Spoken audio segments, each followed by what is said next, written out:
Good morning. Agriculture biology की class में आपका स्वागत है। हमारा चैप्टर पादप प्रजनन प्लांट रिप्रोडक्शन में हमने संकरण के बारे में पढ़ा। अब हम संकरण द्वारा प्रजनन की विधियों को पढ़ेंगे। तो संकरण द्वारा प्रजनन की जो विधियां होती है वो निम्नलिखित प्रकार की होती है। संकरण द्वारा प्रजनन की विधियां,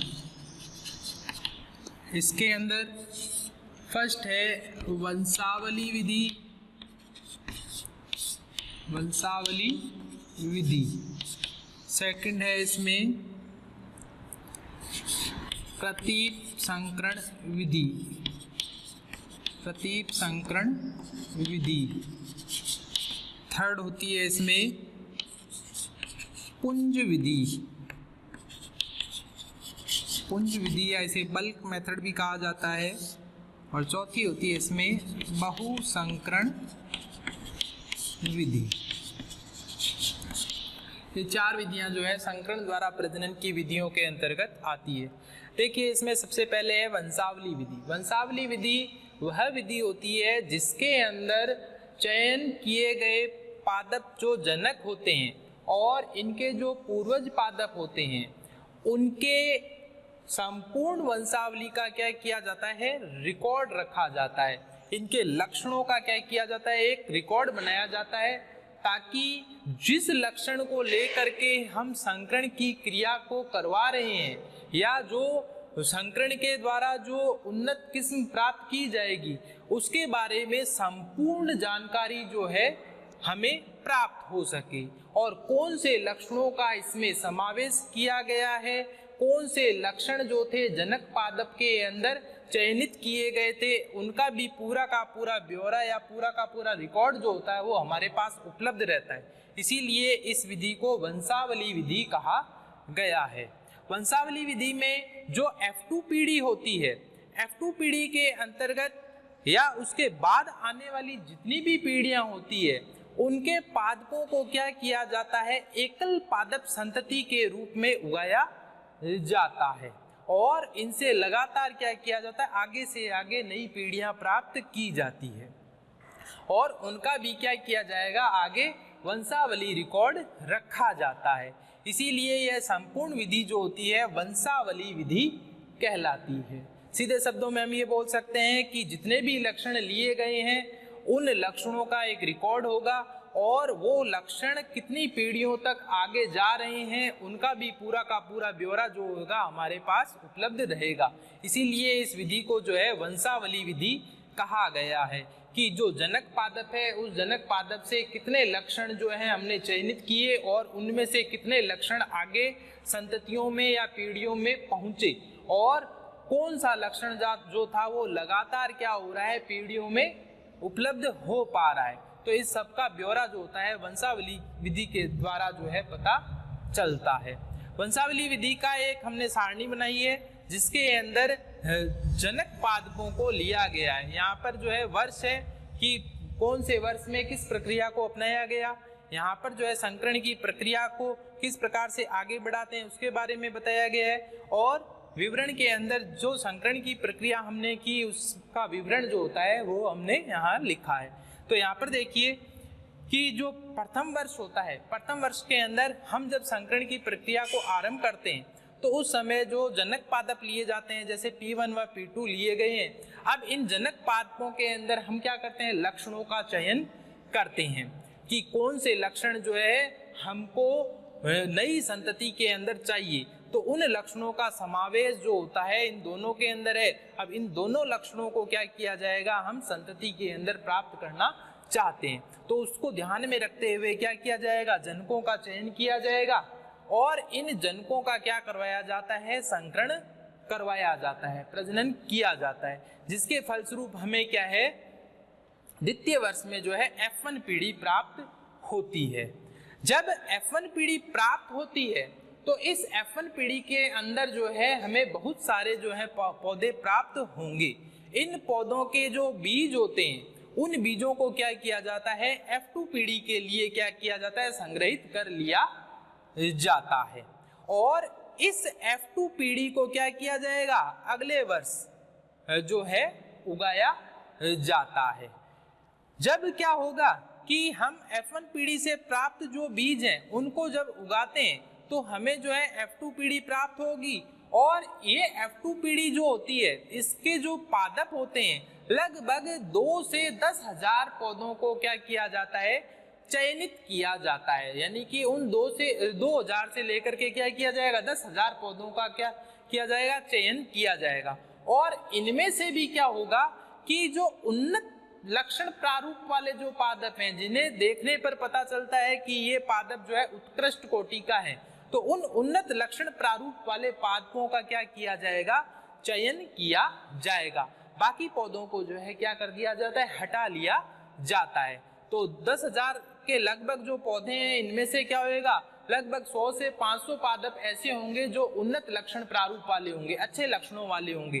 तो उन पौधों का ही क्या किया जाता है, चयन किया जाता है, और उन पौधों से क्या किया जाता है, बीजों को प्राप्त किया जाता है।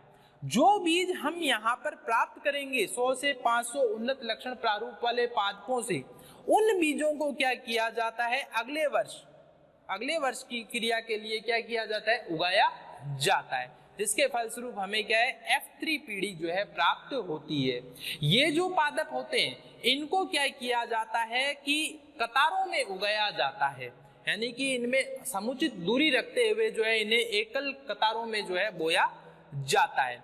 और इनमें इन कतारों के अंदर जो उत्कृष्ट लक्षण प्रारूप वाले जो पौधे दिखाई देते हैं, जो बाहर से देखने पर जो कैसे पौधे हैं, स्वच्छ पौधे हैं, जो प्रतिरोधी पौधे हैं, जिनके अंदर अच्छे लक्षण हमको दिखाई दे रहे हैं, उन पौधों का क्या किया जाएगा, यहाँ पर चुनाव किया जाता है।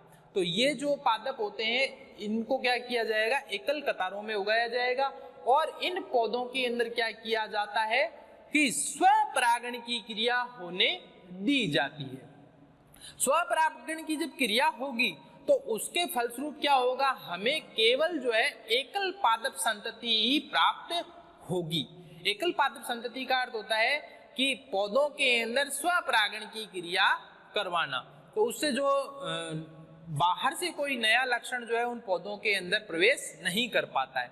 तो इसीलिए क्या है, एकल पादप संततियां जो होती है वो क्या होती है, आगे अगली पीढ़ियों में लगातार जो है प्राप्त की जाती है। वंशावली विधि के अंदर सबसे महत्वपूर्ण लक्षण भी क्या है, एकल पादप संतति ही होता है। क्यों? क्योंकि जब पौधे में स्वपरागण की क्रिया होगी तो उसके कारण से उस पौधे में विद्यमान जो लक्षण है वही क्या होगा, आगे से आगे अगली पीढ़ी में जाता है, और उसका रिकॉर्ड हमारे पास उपलब्ध है। इसीलिए ये क्या है, वंशावली विधि है। वरना क्या हो सकता है कि अगर एकल पादप संतति ना हो तो क्या होगा, बाहर से कोई नया लक्षण प्रवेश कर जाएगा पर परागण के कारण से, और उस कारण से हमें जो है ये जो रिकॉर्ड है इसके अंदर जो है सही जो लक्षण है वो प्राप्त नहीं हो पाएंगे, और ये जो है इसमें त्रुटि रह जाएगी। तो इसीलिए क्या किया जाता है कि इस विधि को अपनाते समय जो पीढ़ियां प्राप्त की जाती है उनमें हमेशा क्या होगा, एकल पादप संततियों को ही प्राप्त किया जाता है।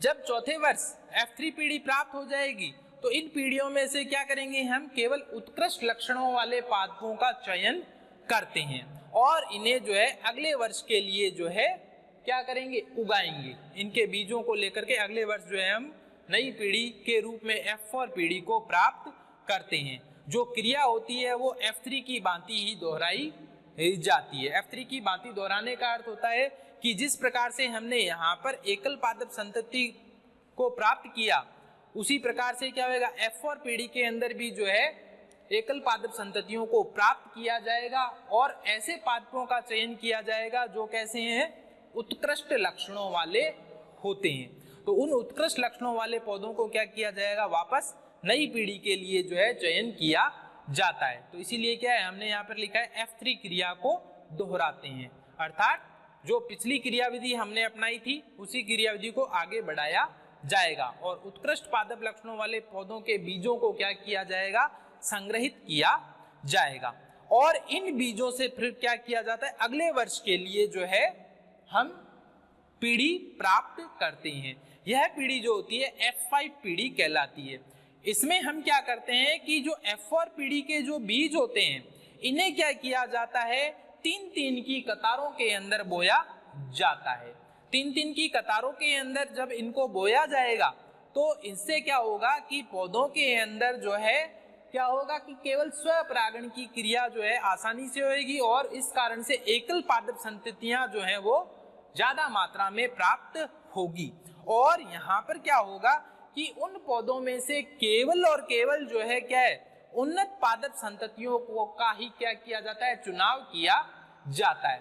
अब जब उन्नत किस्म पादप संततियों का जब चुनाव किया जाएगा तो उन पौधों से प्राप्त जितने भी बीज होते हैं उनको क्या किया जाता है, समूह के रूप में जो है इकट्ठा कर लिया जाता है। अर्थात हम जो ये पौधे जो प्राप्त हो रहे हैं इन पौधों की क्या करेंगे, पुंज के रूप में या समूह के रूप में जो है कटाई करते हैं। अर्थात जो उत्कृष्ट लक्षणों वाले जो पौधे हैं इनसे जो बीज प्राप्त हुए हैं इन बीजों का क्या कर देते हैं, मिश्रण कर देते हैं, समूह के रूप में जो है इनको प्राप्त कर लेते हैं। और उस कारण से क्या होगा कि हमें यह ज्ञात नहीं रहता है कि उत्कृष्ट जो पादप थे उनमें कौन कौन से जो बीज जो थे वो अच्छी क्वालिटी के हमको प्राप्त हुए और कौन से जो है इसमें कम क्वालिटी वाले प्राप्त हुए। परंतु हालांकि यहाँ पर क्या है, सारे पादप उन्नत थे तो इसीलिए सारे बीज ही कैसे होंगे, उन्नत होंगे। तो इसीलिए क्या किया जाता है, इनका मिश्रण कर दिया जाता है ताकि जो वंशावली विधि है उसका क्या है, सटीक रिजल्ट जो है हमें यहाँ पर प्राप्त हो सके। अब क्या किया जाएगा कि अगले वर्ष के लिए जब इन पौधों को उगाया जाता है तो इनकी भी वापस क्या करते हैं, हम F5 क्रिया की भांति जो है इनका दोहरान करते हैं और इन्हें क्या किया जाता है, 3-3 की कतारों में वापस से जो है उगाया जाता है, जिसके फलस्वरूप हमें जो है F6 पीढ़ी प्राप्त होती है। यह क्रिया वापस दोहराई जाएगी और इस पीढ़ी F6 पीढ़ी से जो बीज प्राप्त होंगे उन बीजों को हम जो है F7 पीढ़ी के लिए जो है सुरक्षित रख लेते हैं। जब 8वें वर्ष में जब हम इस F6 पीढ़ी के बीजों को बोते हैं तो यहाँ पर क्या होगा, हमें F7 पीढ़ी प्राप्त होगी और इस F7 पीढ़ी के अंदर हम चयनित संततियों का उपज परीक्षण लेते हैं। देखिए यहाँ पर उपज, प्रारंभिक उपज परीक्षण का अर्थ होता है कि जो बीज लिए गए हैं उन बीजों से कितनी उपज प्राप्त हुई और उस उपज के द्वारा जो बीज हमको प्राप्त हुए उन बीजों की क्वालिटी कैसी है। तो यह प्रक्रिया जो होती है इसे प्रारंभिक उपज परीक्षण कहा जाता है। यानी कि इस संपूर्ण प्रक्रिया के माध्यम से जो हमें बीज प्राप्त हुए हैं उन बीजों से कितना ज्यादा उत्पादन प्रथम बार में जो है उत्पन्न हुआ, तो वो जो है प्रारंभिक उपज परीक्षण के रूप में आता है। और यहाँ पर क्या होगा कि F7 पीढ़ी का हम क्या करेंगे, प्रारंभिक उपज परीक्षण करते हैं और F7 पीढ़ी से हम जो है लगातार 8वें, 9वें और 10वें, 11वें वर्ष जो है लगातार क्या करेंगे, इनकी पीढ़ियों को प्राप्त करेंगे।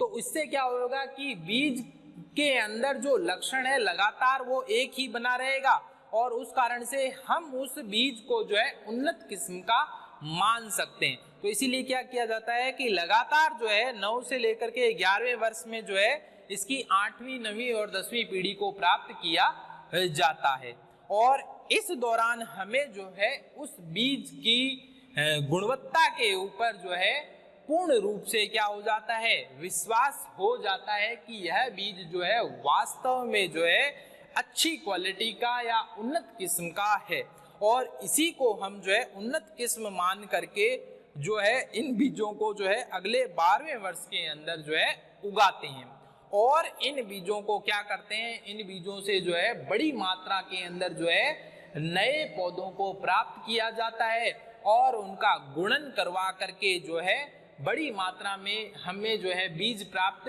होते हैं, जिनका फिर वितरण जो होता है वो किसानों को किया जाता है।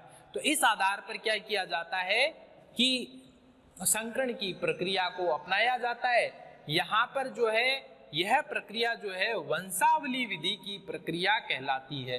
क्यों? क्योंकि यहाँ पर जो लक्षण लिए गए हैं जनक पादपों के और उनके पूर्वज पादपों के, उनका क्या किया गया है, संपूर्ण रूप से जो है रिकॉर्ड रखा जाता है। इसीलिए इसे जो है वंशावली विधि कहते हैं। और यहाँ पर F2 पीढ़ी जो है, इसके बाद लगातार हमने क्या किया है, एकल पादप संततियों को प्राप्त किया है।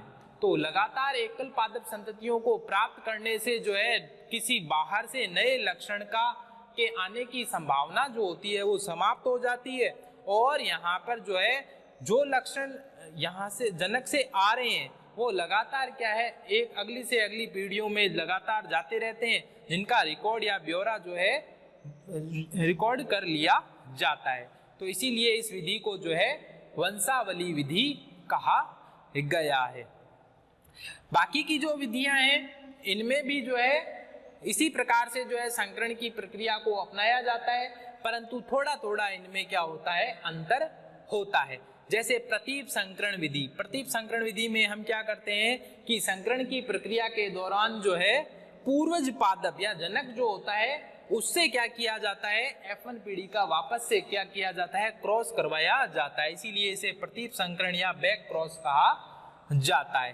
पुंज विधि जो होती है, पुंज विधि के अंदर क्या किया जाता है कि बीजों को जो है पुंज के रूप में जो है एकत्रित किया जाता है और फिर इनको जो है अगली पीढ़ियों के लिए उगाया जाता है। तो इसीलिए इसे जो है पुंज विधि या बल्क मेथड कहा जाता है। बहुसंकरण विधि जो होती है इसमें क्या किया जाता है कि ऐसे पादप जिनमें अलग अलग लक्षण विद्यमान है, उन सभी लक्षणों को क्या एक ही पादप में लाने के लिए जो है इस बहुसंकरण विधि का उपयोग किया जाता है। तो इस आधार पर जो है संकरण द्वारा प्रजनन की ये 4 विधियां जो हैं उपलब्ध होती है। हमने यहाँ पर वंशावली विधि का अध्ययन किया है। अगली क्लास के अंदर जो है हम प्रतीप संकरण विधि और पुंज विधि और बहुसंकरण विधि का अध्ययन करेंगे।